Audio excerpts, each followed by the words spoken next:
hubannaan sillaasee yookaan sillaasee kan jedhamu namoota baay'eedhaaf maaliif gaaffii ta'a kan jedhu qabxii walii gadaanallaa sillaasee ganuu danda'an yookaan immoo sillaasee kan isaan hin ifne qabxiiwwan gurguddaa afuriif akka ta'e waaqummaa jechuun maal jechuudha? Qaama jechuun maal jechuudha? Sadan tokkummaa kan jedhamu immoo dabaasni beekamu. Sadan tokkummaa. Indi afaan kee jira kun afaan keessa jiru herrega keessa jiru. Sadan tokkummaa. Waaqayyo lakkaa'amee beekama indi lakkaa'ama waaqayyo jambara. Maaliin safartanii beektan waaqayyo tokko ta'uusaa? Lakkaa'ama. Lakkaa'amu waaqayyo. Maaliif dhabeetti kun? Maaliif wal lolan? Reeffa Musee baasin malee nan baasa malee itti jeexannatte. Hubadhaa. Maaliif baaftin itti fakkaata? Baastee saboota Israa'eliif laattee akka isaanitti waaqessaniif. Har'a kan bade hubannoodha malee beekumsa miti. Beekumsa ammaa daabuloo seen caallaa silaa.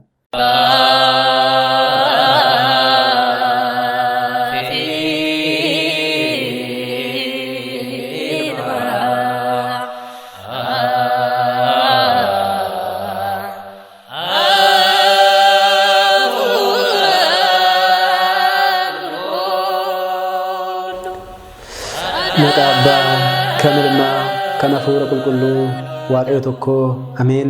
Jaalatamtootaa fi kabajamtoota maatiiwwan Waaqayyoo Waaqayyoon kan jaallattan Waaqayyo isin kan jaallatu maqaa Waaqayyo gooftaatiin nagaan isin gaafadhaa. Akkamiin jirtu akkamiin turtanii ameen. Waaqayyo nageenya isaa nuuf baay'isee sa'aatii kana qulqulleessee eebbisee nuuf laate maqaan isaa kan qulqullaa'e kan kabajame nuuf haa ta'u. Kun akkuma beektanii torbeetti isa tokko kan isiniif dhiyaatu iccitii sillaasee kan jedhu mata duree godhachuudhaan walitti fufinsaan isiniif kennamaa jira. Akkuma beektan torbeewwan darbee kutaawwan adda addaa keessatti qabxiiwwan adda addaa kaasnee ilaalaa turre. Har'a akka fedhaa fi akka hima Waaqayyootti hubannaan sillaasee yookaan iccitii sillaasee kan jedhamu namoota baay'eedhaaf maaliif gaaffii ta'a kan jedhu qabxii walii gadaanallaa yaada kana kiliir gochuu waan qabnuufidha. Tokkos sadis jennee waan tokko keessa galuun dura qabxiiwwan ijoon kun baay'ee barbaachisoodha waan ta'aniif namoonni baay'een maaliif gaaffii akkasii keessa galu kan jedhu akka mata dureetti ilaalleetoo hubachuu qabna. Qabxiiwwan gurguddaa afuriif kan isaan as keessa galuu danda'anii sillaasee ganuu danda'an yookaan immoo sillaasee kan isaan hin ifne qabxiiwwan gurguddaa afuriif akka ta'e hubachuu qabna. Tokkoffaan sirna afaanii hubachuu dadhabu. Sirna afaanii. Sirna afaanii gaafa jennu loojikaal jeneraalii gaafa yaadnu jechuudha. Sirna afaanii hubachuu dadhabu hubachuu dhabu. Tokkoffaan akka afaan addunyaatti yaadu, lammaffaan immoo sirnuma afaanii ishee addunyaa kana iyyuu hin beekani. Hubadhaa namoonni baay'een jechuudha. Dhugaan isin hin jedha. Afaan Oromoffaa dubbachaa Oromoffaa kan hin beekne jiru. Afaan Amaariffaa dubbachaa afaan Amaariffaa kan hin beekne jiru. Afaanicha dubbachuu duwwaa miti laabadhaa. Hubachuudha laa. Waaqayyo gooftaan illee Kiristoos gaafa barsiisaa turetti hubattaniittuu jechaa ture laa. Hubattaniittuu wanti dubbatamu hundumtuu ni hubatama jechuu miti. Wanti dhaggeeffatamu hundumtuu ni hubatama jechuu miti. Kanaaf akkatti gadi fageenyaa waan tokko tokko laalla. Inni biroo lammaffaan immoo herrega addunyaa hubachuuf yaalu. Herrega addunyaatiin waa'ee sillaasee hubachuuf yaalu. Hin danda'amaa ree kun? Hin danda'ama jechuudha. Sadaffaan immoo sammuu isaaniitiin hubachuuf yaalu. Sammuu isaaniitiin waa'ee dubbii sillaasee hubachuuf yaalu. Kunis hin danda'amu.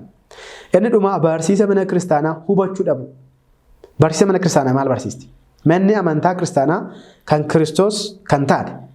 Mataan mana kiristaanaa Kiristoos kan ta'eef sun waa'ee dubbii sillaasee akkamitti barsiisti kan jedhu sana hubachuu dadhabu. Sababa kanaafis kiristaanonni waaqa sadii waaqessu. Isaan kufaniiru waaqa baay'ee qabu jennee deeggadda akkuma ilaallee dogoggoruudhaanii qabxiiwwan armaan oliitiin kan kufan namoota baay'eedha. Kun dhugaadha garuu dhugaadha. Dhugaa miti kun saba guddaadha. Mee kana waan tokko tokko kaasnee haala salphaatiin ilaaluuf yaalla. Tokkoffaan hubannaa sirna afaanii hubachuu dhabuu kan jedhu. Hubadhaa hubannaa sirna afaanii jechoota amma dubbadhu kana sirnaan yoo dhaggeeffatanitti ni galuu dhiisuu danda'a. Sirna afaanii waan ta'eef jechuudha. Kanaan dura dhageessanii ta'uu danda'a garuu hubachuu irratti rakkoon jira yoo ta'e hubachuun gaariidha jechuudha. Teenyee barreeffannee deddeebinee yoo dubbisnee galuu danda'a. Tokkoffaan qaamonni sadan qulqulleettii sillaasee waaqummaa tokko qabu. Amma kuni gaafa dubbatamu salphaadha. Gaafa hubatamu garuu hin cimu. Qaamonni sadan qulqulleettii sillaasee waaqummaa tokko qabu. Waaqummaa jechuun maal jechuudha? Jecha kana hubachuu qabna jechuudha. Waaqummaa jechuun maal jechuudha? Qaama jechuun maal jechuudha? Qulqulleettii sillaasee jechuun maal jechuudha? Hiika afaanii beekuun gaariidha jechuudha. Inni biroon qaamonni kun sadan qaama sadii jennee miti qaamonni kun sadan qaama keessoo maqaa keessoo gocha keessoo jedhamanitu beekamu. Hubadhaa laa. Maqaa gaafa jennullee maqaa baay'ee jira. Maqaa bakkee maqaa keessoo kan jedhamu jira. Kana gaafa duraatti ilaalla. Yeroo baay'ee gaafa barannu maqaa jennee darbina taanaani dogoggora biroof sin daangessa jechuudha. Fakkeenyaaf Waaqayyo maqaadhaan sadiidha gaafa jennu dogoggora guddaadha kun. Baay'ee dogoggora guddaadha. Waaqayyo maqaadhaan sadiidha gaafa jennu. Akkamittiin Waaqayyo maqaa keessootiin yookaan Sillaasee jennee adda baasuu qabna yookaan immoo Sillaaseen maqaadhaan sadiidha gaafa jennu sirriidha kun. Garuu Waaqayyo maqaadhaan sadiidha gaafa jennu dogoggoradha. Maqaan Waaqayyo maqaadha waan ta'eef. Elshaadaay maqaadha. Adonai maqaadha. Elohim maqaadha. Inni kunis walitti hin bu'e kana wajjin. Maqaa keessoo gaafa jennu keessa kan ta'e jechuudha immoo kan Sillaasee qofa kan ta'e jechuudha. Waa'ee Sillaasee gaafa dubbannu waa'ee maqaa keessoo dubbanna kan hubadhaa. Maqaa keessoo, qaama keessoo, gocha keessoo.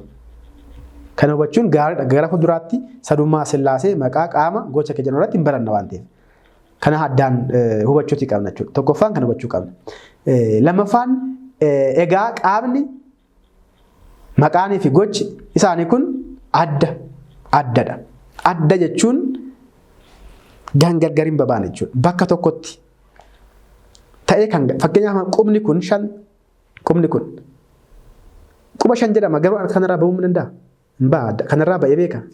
Harka kanarraa ba'a qubni 5 kun. Akkasii yaaduu qabda jechuudha. Addan ba'u fakkeenyaaf kanarraati. Quboonni koo kun kanarraa addan ba'an. Adda jechuun kanadha. Adda hin ba'u jechuudha. Qubni koo kun adda miti. Quba koo hankoodha bakka. Asumatti jira jechuudha. Harka koonatti jira. Kun waa'ee Sillaasee keessatti iddoo adda kan jedhamu iddoo guddaa qabdi. Iddoo biroon kan biraan immoo addaan kan jedhu adda baasuu qabdu. Hubadhaa. Jecha addaa fi addaan jettu. Distinct and between or difference kan jennu jechuudha Ingiliffaan. Addaan gaafa jennu kan hiramudha wanti kun. Addaan ni hirama. Addaan ba'insa. Addaan gaafa jennu wanta hiramuufidha. Sillaaseef kun hin hojjetu. Kanaafuu yaada ilaalcha waaqolii baay'eedhaaf nama daangessa jechuudha. Jechi addaa fi addaan jedhamu haala hin taane yoo hubatan. Jechi addaan jedhu wanta garaagaraa kan fayyadudha. Wanta garaagaraa ta'ee wanta gargar ba'uu danda'u. Fakkeenyaaf makaa xaafii fi boqqolloo ta'uu addaan ba'uu danda'u. Addaan. Adda gaafa jennu garuu bakka tokko ta'anii adda garuu gargar hin baanu jechaa jirra. Okay? Of keessatti jecha addaa qabaachuudha. Internal meaning sokoo kan jennu qaba of keessaa jechuudha. Jechi kunis yeroo baay'ee namoota waaqolii waaqeffatan keessumaatti poolitiizim kan jennu jechuudha. Sanaan nama daangessa jechuudha. Hiikkaan gaalee dubbii Sillaasee keessatti barraa jirus adda ba'uu qaba jechuudha. Innis tokkos sadis. Hubadhaa. Tokkos sadis. Jechi eessi jedhamtu dhumarratti jirtu. Afaan Ingiliffa afaan Amaarifaatiin አንድም ሶስትም ሚን ዱመራ jirta jechuudha. Miin kaxaffaachi bakka. Afaan Oromofaatti immoo gaafa immoo tokkos sadis. Hubannaa afaanii nama barbaachisa jechuudha kun.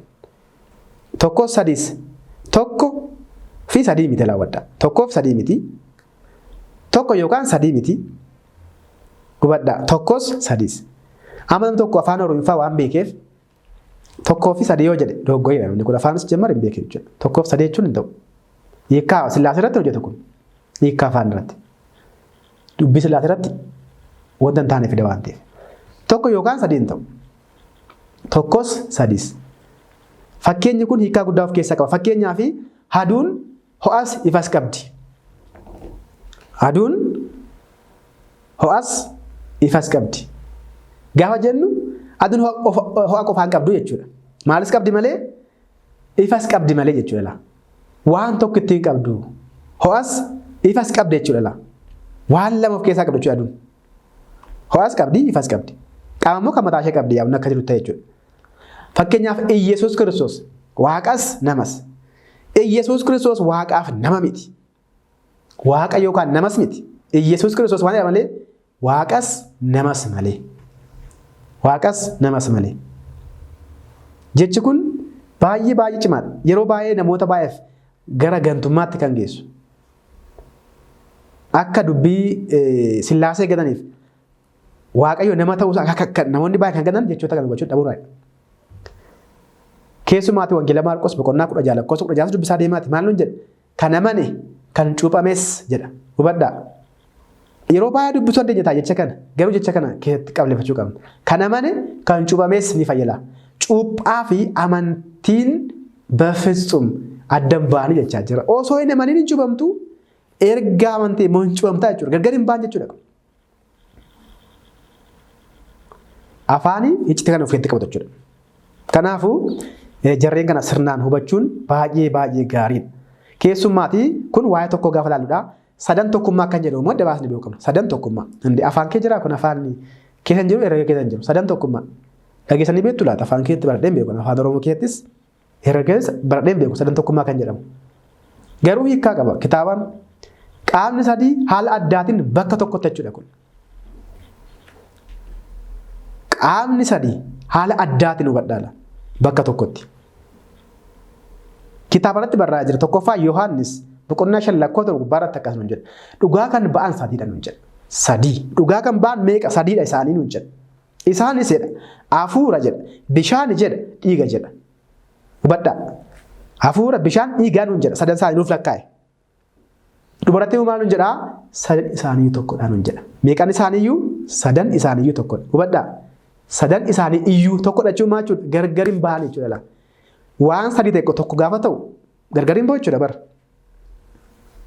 Kanaafuu jechi kun jecha guddaadha jechuudha. Sadan tokkummaa gaafa jennu. Tokkos sadiis gaafa jennu. Sadan tokkummaa gaafa jennu. Haalaan xiinxaluun hubachuun gaariidha jechuudha. Gaariidha. Lakkoofsa yookaan herrega addunyaa kana hubachuu dadhabu. Herrega. Herregni immoo amma kan ilaalaa ture waa'ee afaaniidha. Amma herregaan lakkoofsa waa'ee sillaasee hubachuu kan yaadan jiru. Garuu kitaabarratti adda baasnee ilaaluu qabna. Tokkoof waa'ee tokkoo waa'ee sadii dubbachaa irra waan ta'eef waa'ee tokkoo fi waa'ee sadii lakkoofsa ilaallamee barnoota herregaa keessa deemnaa jechuudha. Tokko beektuudha yaada. Tokko lama sadii kan jennu jechuudha. Tokkoffaa beektu. Tokkoffaa. Tokkittii beektu. Tokkummaa beektu. Jechoonni kun hundee tokko jedhu irraa kan ijaaramanidha. Tokko, tokkoffaa, tokkummaa, tokkittii. Amma jechoonni kun hiikaa walqixa qabatanii yaaddu. Walqixa qabu. Fakkeenyaaf lakkoofsa herregaa keessatti gaafa deemnu, lakkoofsa afaanii keessatti gaafa deemnu walqixa hin qaban. Fakkeenyaaf tokko jedhameemtuyyuu tokko ta'ee kan hin argamne immoo jira. Tokko yeroo inni itti dachaa ta'u jira. Tokko yeroo inni itti baay'ee ta'u jira. Tokkummaa jedhamee immoo yeroo inni baay'ee fakkeenyaaf tokkummaa uummata Oromoo jenna miti. Tokko jechuudha kun. Tokkummaa uummata Oromoo. Tokkummaa kiristaanotaa. Tokkummaa maatii jenna miti. Tokko jechuudha qeenxa jechuudha. Miti jechuudha. Kan adda baasuu qabna jechuudha herrega keessatti illee beeku. Tokko fakkeenyaaf lakkoofsa lakkaa'uun hima. Tokko lama sadii. Qeenxeen hima. Tokko. Baay'ina moo ni hima? Baay'ina. Akkamittiin? Seera uumamaa boqonnaa tokko lakkoofsa boqonnaa lama lakkoofsa dama kaasanii gaafa dubbistanii isaan lamaan iyyuu foon tokko ta'u nuun jedha. Argitanii? Abbaan manaa fi haadha manaa tokkodha. Andee yeeteenyaa kaalkuleeshin. Herrega akkamiitiin? Danda'ama kun. Namni lama akkamittiin tokko ta'a? Kuni baayoloojiidhaan hin ta'u, ikoonomiksiidhaan hin ta'u, saayinsii addunyaa kanaan hin ta'u. Garuu kitaaba irratti barraa jira. Lama tokko ta'eera. Tokkoffaa kan jedhamu immoo jalqabadha, sadarkaadha. Jalqaba yookaan sadarkaa. Tokkoffaa, lammaffaa, sadaffaa. Tokkoffaan ba'e, sadaffaan ba'e. Duraa dursa agarsiisuuf tokkoffaa jedhama. Tokkittii kan jedhamu immoo jira. Bakka kan hin buune jechuudha. Kitaaba irratti barraa jira. Tokkittii. Iddoo baay'eetti barraa jira. Amantaa tokkittii. Mul'ata boqonnaa lama gaafa dubbistan dubartii tokkittii nuun jedha. Andeet seet nabbarechi. Akkasumas tokkicha immoo kan jedhamus jira. Ilma tokkicha. Tokkummaa kan jedhamu walooma jechuudha. Waliin baay'ina agarsiisa kun. Fakkeenya fudhannee ilaalla kan. Inni biroo sadii kan jedhamu ilaaluu qabna. Amma tokko kan jedhu ilaalle. Sadii. Sadii lakkoofsadha. Sadaffaan sadarkaadha. Sadan jecha sadan jedhu ilaalame. Sadan maal jechuudha sadan jechuun? Sadan gaafa jennu jechuma gaafa dubbannu xiqqoo ishee maal ta'a sammuu keenya keessatti gaafinuu mul'ata. Sadan isaaniiyyuu akkas godhaniiru jenna fakkeenyaaf. Sadan gaafa jennu bakka tokkotti walitti qabnee jechuudha. Sadan isaaniiyyuu dhufaniiru gaafa jennu fakkeenyaaf qofaa dhufan miti. Tokkoomanii waliin dhufan jechuudha. Sirna afaanii keessatti jechuudha. Sadummaa kan jedhamu immoo jira. Sadummaan immoo sadan irraatii baay'ee cimee tokkoomeen isaanii kan agarsiisudha. Sadummaa. Ummaa kan jedhamtu yeroo baay'ee tokkummaa, namummaa, jaarsummaa, ummaa kan jedhamtu. Jechoonni akkasii dhumarratti tokkummaa kan agarsiisanidha. Waloomina kan agarsiisanidha. Tokkummaa, ummaa. Tokkodha garuu baay'ina agarsiisa tokkummaan sun jechuudha. Sadummaa irrattis sadiidha garuu tokkodha jechuudha. Sadan tokkummaa jenna waan ta'eef. Meemmee kana kitaaba qulqulluu irraatii caqasa fudhanneetu ilaallu. Kitaaba qulqulluu keessatti jechi tokko jedhu jecha qeenxee qofa hin ibsu badhaa. Jecha qeenxee hin ibsu. Fakkeenya Waaqayyo gooftaan kee tokkodha. Jecha qeenxee ibsaa kun akkas taanataan dogoggora jechuudha. Lakkoofsi tokko lakkoofsuma yeroo hin ibsine immoo jira laawwadhaa. Waaqayyo gooftaan kee tokkodha gaafa jedhu Waaqa biroo keessaa filatee tokkodha jechaa jira.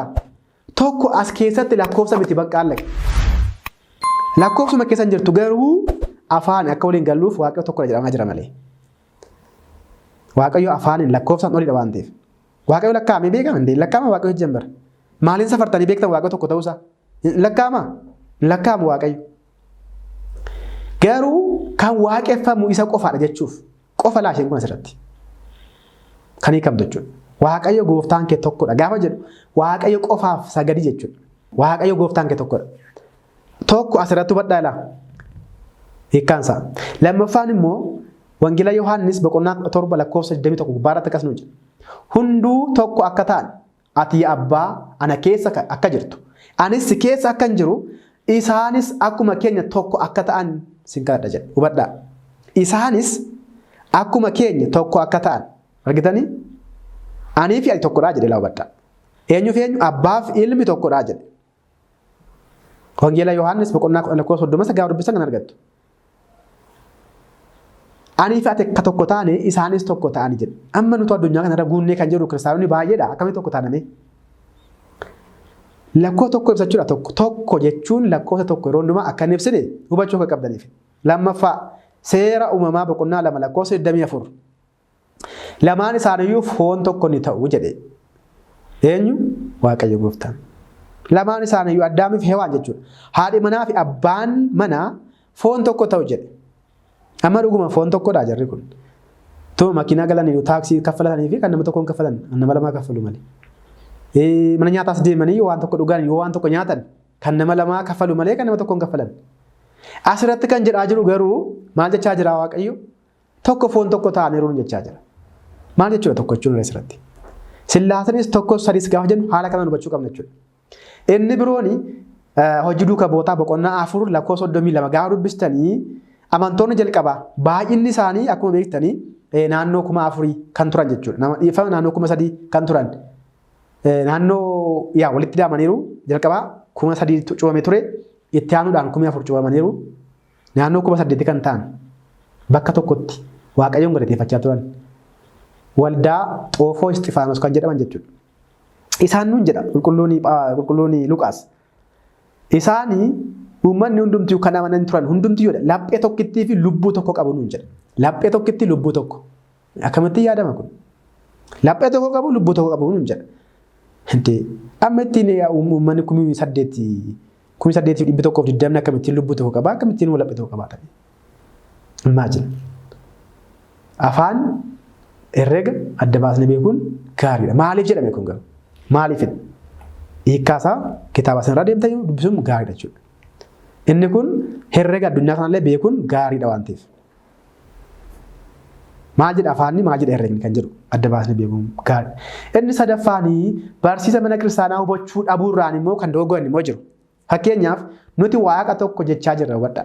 Manni amantaa ortodoksii kiristaanaa keessumaatii Waaqayyo gooftaan tokko jechaa jirti indee akkamittiin isin waaqaa sadii waaqessu jechuu danda'u isaan. Kan abbaarra beeku budaadha jedha Oromoon. Kan abbaarra beeku hin jiran budaadha. Nuti waaqa tokko waaqessaa jira jechaa isaanii laakkisi waaqa waa'ee waaqessu nuun jedhu miti. Nu caalaa beeku ta'an maaf nama dhufa iddoo keenya bu'anii maaf nama nan. Osoo ta'eyyuu akkas hin jennu nuti. Mee sirnaan hubanna. Jalqaba gaafa galateeffannu tajaajilaaf gaafa eegallu sagantaa kana gaafa eegallu jalqaba akkamittiin akka eegalu argitaniitu miti. Maal jennaa maqaa abbaa kan ilmaa kan hafuura qulqulluu waaqa tokko jenna. Waaqayyo meeqa? Waaqa tokko jechaa irra bara. Waaqa sadii jenna jamar nuti. Waaqayyo tokko jechaa jirra. Barsiisa mana kiristaanaa beekuun kana jechuudha. Gaafa sagantaa keenya eegallu maqaa abbaa kan ilmaa kan hafuura qulqulluu waaqayyo tokko jechaa jirra. Manni kiristaanaa akkatti barsiisti akkasii barsiista jechuudha. Kan hubachuu qabnu immoo manni kiristaanaa waaqayyo sadii qabdu osoo hin taane waaqi tokkoon sun waaqa sadummaa qabudha. Hubadha. Waaqa sadii waaqeessitu osoo hin taane waaqi sun waaqa sadummaa qabudha. Sadummaa qabu gaafa jennu gara fuulduraatti kan ilaallu jechuudha. Waaqayyo sadummaa qabu. Yookaan waaqayyo sadummaa qaba jechaa jirti malee waaqayyo sadii jechaa jirtu. Waaqayyo sadummaa qabaa fi waaqayyo sadii jechuun tokko miti. Kanaaf barsiisa mana kiristaanaa hubachuu dadhabuudha. Kanaaf immoo mana kiristaanaa keenya beekuun gaarii ta'a jechuudha. Inni biroon immoo dogmaa kiristaanaa beekuudha buraan ka'e. Dogmaan mana kiristaanaa maal jedha? Dogmaa qannoonaan mana kiristaanaa maal jedha? Kana erga hubatee booda namni tokko Sillaasee beekuu danda'a. Dogmaan mana kiristaanaa sadan tokkummaa irratti kan bu'uureffamedha. Kan bu'uureffamedha. Gaafa cuuphu, gaafa mana kiristaanaa eebbistu, gaafa maaddii eebbifattu, walumaa galatti wanti hundumtuu gaafa raawwatamu sadan tokkummaatti ni eegala. Sadan qulqulleessaa gaafa raawwatu walumaa galatti kana hubachuu qabna jechuudha. Dogmaa keenyadha jechuudha sadan tokkummaan. Sadan tokkummaan utubaa amantii keenyaa isa guddaadha. Isa bu'uuraadha. Sillaaseen barumsa fayyina keenyaa keessatti sadarkaa guddaa tokkoffaa qabu. Sillaaseen addunyaa kana fayyisuudhaaf gaafa ka'an tokkoffaan uumuudhaaf dhala namaa mari'atan jedha. Ni mari'atan Sillaaseen. Seera uumamaa boqonnaa tokko lakkoofsa 26 gaafa dubbistan kottaa nama akka fakkeenyaaf akka bifa keenyaatti uumna. Marii akka ani ibse beeknu osoo hin taane abbaa ilmi hafuura qulqulluun ni dubbatan waliin. Isa boodas dhalli namaa ni uume jechuudha. Fayyisuufis mariin isaanii barbaachisaa ture. Wangeela Yohaannis boqonnaa 3 lakkoofsa 16 gaafa dubbistan abbaatu erge ilma addunyaa kanarratti. Fedha isaatiin ergame jechuudha. Abbaan immoo fedhe jechuudha. Ilmi immoo erga ol ba'e booda abbaa biraatii maal erge? Hafuura qulqulluu erge jechuudha. Jajjabeessaa gara laafessa kan ta'e. Kanaafuu qaamni sadii iddoo guddaa jira. Mana amantaa keenya keessatti dubbii fayyina raawwataa jira jechuudha. Fayyina keenyaaf bu'uura kan ta'an waan ta'eef. Kiristaanni hunduu maqaa isaaniitiin cuuphamna waan ta'eef. Wangeela Maatewos boqonnaa 28 lakkoofsa 19 gubbaarratti maqaa abbaa, maqaa ilmaa, maqaa hafuura qulqulluutiin cuuphaa jedhamee kan dubbatame sun nuufis nu raawwata waan ta'eef dubbii fayyina keenyaadha. Namni hin cuuphamne immoo hin fayyu. Mucummaa waaqayyoon arganne waan ta'eef. Kanaafuu dogmaa kana beekuu qaba jechuudha. Hojii keenya hunda yeroo eegallu yeroo jalqabnus Sillaaseen maqaan isaa hin dhaama. Gaafa eegallu akka jalqaba jechuuf yaalle sana maqaa abbaa kan ilmaa kan hafuura qulqulluu waaqayyo tokko ameen jennee eegalla. Gaafa xumurroo galanni abbaaf haa ta'u, galanni ilmaaf haa ta'u, galanni hafuura qulqulluuf haa ta'u. Maal waan nu godheef kakaasee kan nu jalqabsiise. Nu jalqabsiise immoo kan nu xumursiiseef jennee isa galateeffanna jechuudha. Hubadhaa. Qulfiidha jechuudha. Qulfii mana guddaa tokko keessa galtanii qabeenyaa mana guddaa sana keessa jiru fayyadamuudhaaf qulfii mana sanaas hin barbaachisaa. Qulfiin qabdan taanaan mana sana galuu dandeessan. Dubbiin Sillaasee qulfii jireenya keenyaati waan ta'eef. Kanaafuu haala kanaan hubachuun nurraatii eegama. Egaa haa ta'uyyuu malee namoonni baay'een iccitii kana hin beekan jechuudha. Warra filataman jedhaman saboota Israa'eliif illee iccitiin kun hin ifne laa. Waaqayyo iccitii Sillaasee yookaan iccitii isaa kakuma fakkeetti illee dhokseera. Maaliif? Saboonni Israa'el dadhaboo waan turaniif. Warruma amananiiru jedhaniif ijoollee koora jedhamaniif warrootuma Israa'eliif illee Sillaaseen iccitii isaa hin ibsine wadhaa. Akkas jechuun garuu kitaaba qulqulluu irratti hin barreessine jechuun moo miti. Saboonni Israa'el waaqayyo tokko sadii akka ta'e hin beekan ture. Sababni isaa yaa Israa'el dhaga'ii waaqayyo uumaan kee tokkodha jedhamaanii ture malee waaqayyo uumaan kee tokko sadii isaan jedhamne. Waaqayyo uumaan kee tokko sadii hin jedhamne. Garuu cigoodhaan dubbatamaa ture jechuudha.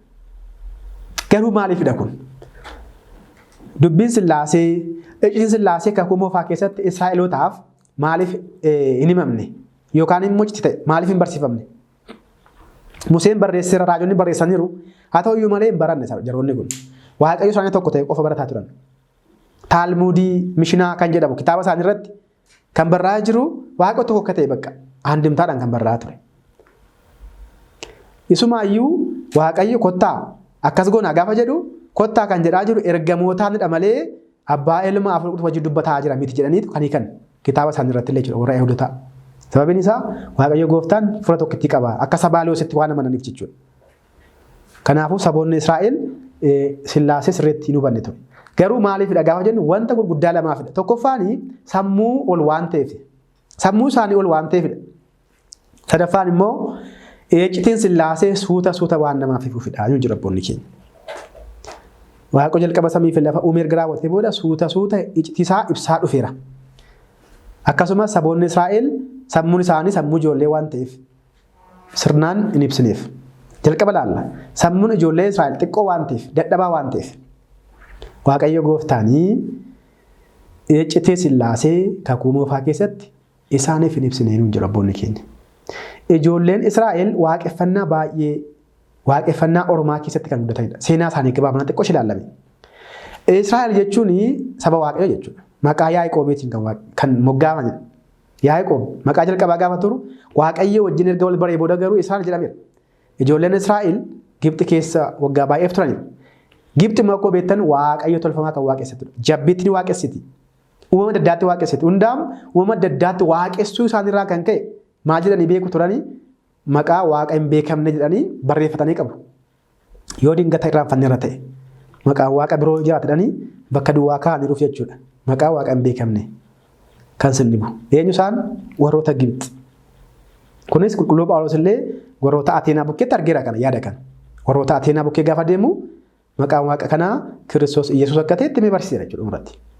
Warri Israa'elis jara keessatti waan guddataniif waaqa tolfamaa baay'ee waaqessaniiru. Wajjin waaqessaa turan jechuudha. Garboota waan turaniif. Biyya Gibxi keessa turan. Biyya Gibxi keessa. Biyya Gibxi immoo waaqa tolfamaa waaqessaa turte. Waa'een seeraa ooriitiyyuu kan kennameef immoo Gibxi keessaa erga bahaniifidha. Waggaa 40 gidduutti gammoojjii Siinaa keessatti laatameef. Musee tabba Siinaa irratti waame Waaqayyo. Yaa Musee gara kukuttuutti hin jedhe. Tabba Siinaa irratti erga waame booda Waaqayyo gooftaanii Musee wajjin dubbate. Abboonni keenya si'a 570 wajjin dubbate nuun jedhu. Si'a 570 Waaqayyo afaaniif afaan Museetti dubbate. Dhuma irratti garuu harka isaatiin quba isaatiin kan barraa'e xillaatiitti kenne eenyutti Museetti. Museen guyyaa 40 harkana 40 tabba irratti soomee lagatee xillaata sana fudhatee gaafa gaddeebi'u saboonni Israa'el waaqa tolfamaa waaqeffamaa kan ture ilaalaa waan turanii fi jabbii waaqessaa turan kan sinnibu kan sin ajaa'ibudha barku. Waaqayyo saba koo jechaanii kan jechaa jiru isaan immoo waaqa tolfamaa waaqessaa jiran. Haa ta'uyyuu malee Museen baay'ee aare xillaata sana cabse nuun jedha. Hubattanii saboonni Israa'el waaqa tolfamaa waaqessuuf akka isaan fiigaa jiran. Waa'ee Sillaasee suutti makkama ta'an jiroonni kun sammuu dadhabaa qabu jechuudha. Walumaa galatti. Waaqayyo garuu kaayyoodhaaf isaan filate waan ta'eef addunyaa kanatti jaalachuudhaaf isaan filate waan ta'eef obsa guddaa isaan irratti agarsiise jechuudha. Dubaratti jabbii bocanii waaqessan. Osoo amma dhugumatti Waaqayyo ani abbaadhaa ilma afur qaama sadii qaba jedhe waaqa sadii qabna jedhu jaroonni kun. Hin shakkinaa kan waaqa sadii qabna jedhu. Kanaafuu Waaqayyo sadummaa isaatti himne saboota isaaniitti. Maaliif dadhabina sammuu isaanii waan beekuufidha bakka walumaa galatti. Haa ta'uyyuu malee kitaaba irratti immoo barraa'ee jira. Waaqa tokko sadii akka ta'e.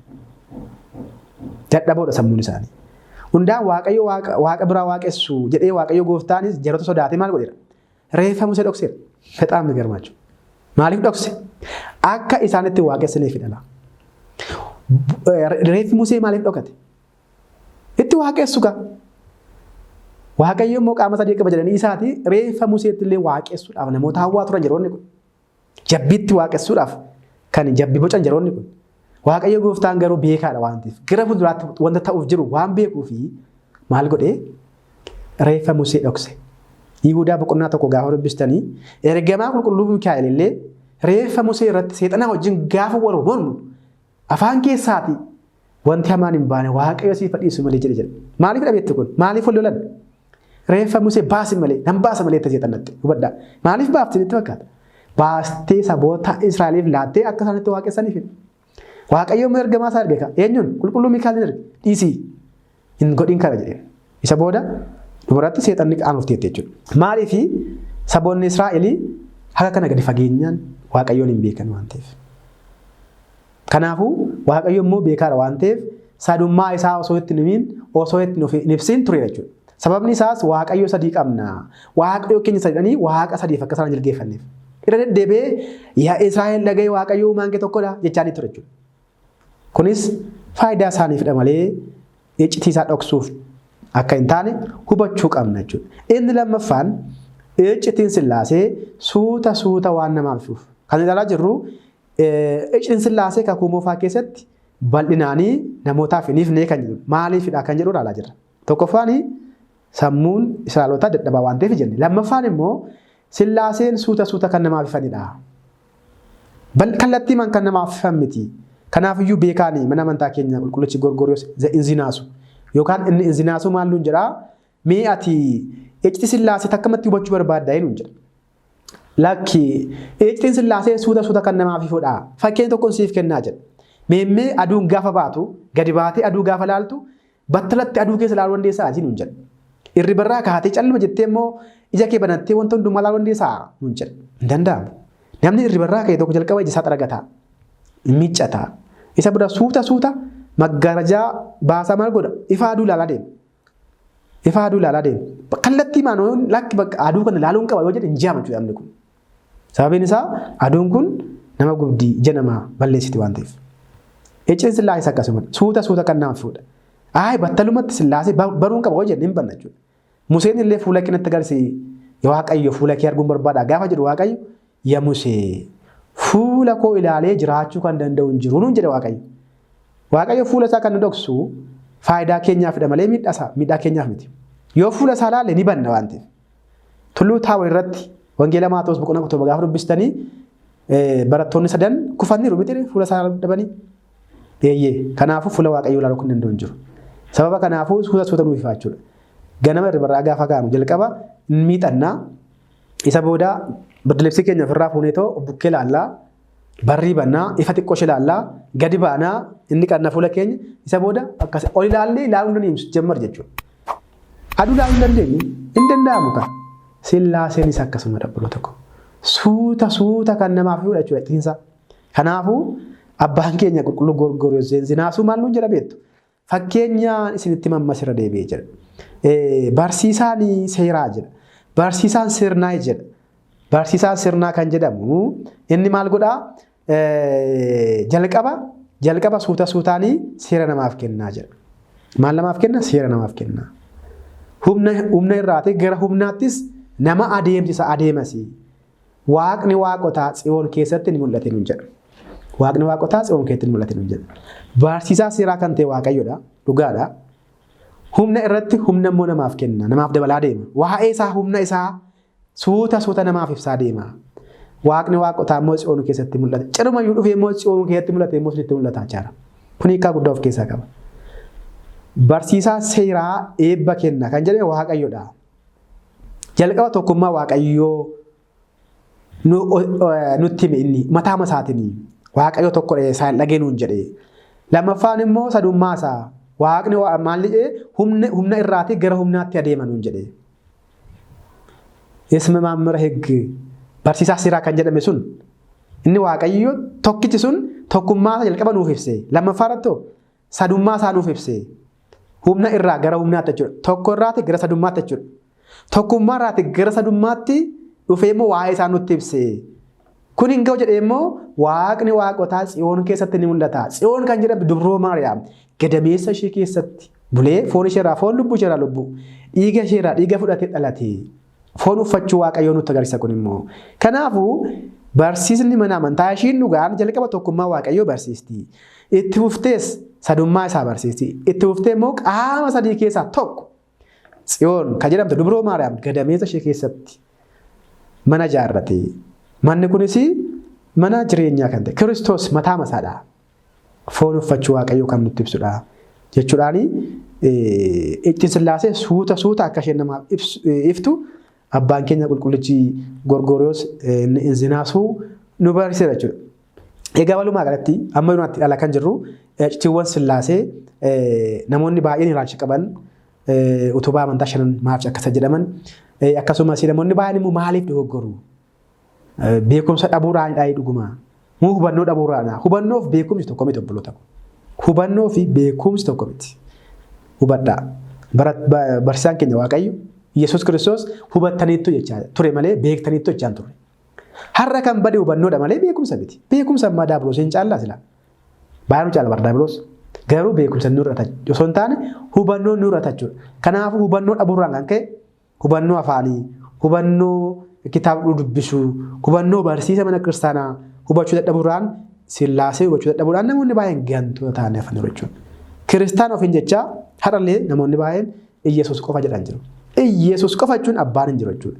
Iyesuus qofa jechuun hafuurri qulqulluun hin jiru jechuudha. Waaqa kanarraan oolchu. Only Jesus kan jedhaman jechuudha. Kanaafuu yeroonni kun eessaa dhufan kiristaanota ofiin jedhamu miti. Garuu karaa tokkos karaa biraas dubbii Kiristoosiin wallaalurraatiin kan dhufedha waan ta'eef Kiristoosiin wallaaluun immoo ganiinsa akkasiitiin Sillaasee nama agarsiisa waan ta'eef haala kanaan hubachuun gaariidha. Barnoota keenya itti fufuu Sillaaseen tokkummaadhaan maal fakkaata, sadummaadhaan maal fakkaata kan jedhu kutaawwan adda addaatti hirreetoo akka barsiisni abboonni barsiisanitti ni barannaa. Hanga yoonaatti kan nu barsiise Waaqayyo maqaan isaa kan qulqullaa'ee, kan kabajamee, kan ulfaate nuuf haa ta'u. Galanni abbaaf haa ta'u, galanni ilmaaf haa ta'u, galanni hafuura qulqulluuf haa ta'u. Har'as boris hanga waraatti ameen.